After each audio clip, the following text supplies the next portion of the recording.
বিশ্বজুড়ে চলছে বিশ্ব উষ্ণায়ন এবং এই উষ্ণায়নের ফলেই দিন দিন বৃদ্ধি পাচ্ছে পৃথিবীর তাপমাত্রা। এখনই যদি সতর্ক না হওয়া যায় তাহলে ভবিষ্যতে এমন একটা দিন আসবে যখন এই বিশ্বে আর মানুষ বসবাস করতে পারবে না। যে হারে বৃক্ষ নিধন করা হচ্ছে সেভাবে বৃক্ষরোপণ হচ্ছে না। এখনই সবাইকে সতর্কতার সাথে বৃক্ষরোপণ এগিয়ে আসতে হবে। বুধবার বিশ্বকবি রবীন্দ্রনাথ ঠাকুরের জন্মদিনকে সামনে রেখে মা উষা চ্যারিটেবল ট্রাস্ট ও যুব সংঘের উদ্যোগে এক বৃক্ষরোপণ কর্মসূচির আয়োজন করা হয়। বৃক্ষরোপণ কর্মসূচিতে বৃক্ষরোপণের উপকারিতা সম্পর্কে বক্তারা আলোচনা করেন।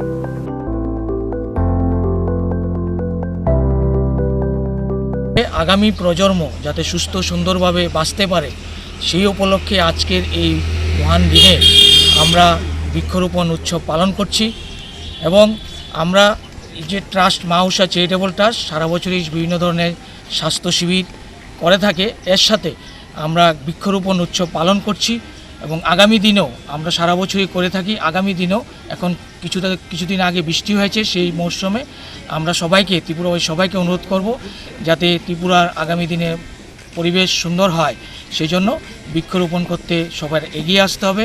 এবং মা উষা চ্যারিটেবল ট্রাস্ট এবং ক্লাবের সমস্ত সদস্যবৃন্দকে আমি ধন্যবাদ জানাবো যে এই ধরনের মহৎ উদ্যোগে ওনারা সাড়া দিয়ে আজকে সবাই উপস্থিত হয়েছে এবং আগামী দিনেও আমাদের এই প্রোগ্রাম চলতে থাকবে।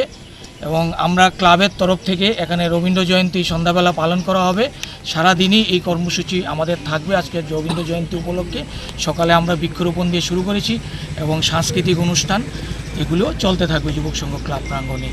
তো আমরা সবাইকে একটা বার্তা দেব, আগামী দিনে সুস্থ সুন্দর আগামী প্রজন্মের জন্য সুন্দর রাখার জন্য সবাই যাতে এগিয়ে আসুন আপনারা এবং বৃক্ষরোপণ চলুন, আমরা সবাই মিলে বৃক্ষরোপণ করি। ধন্যবাদ।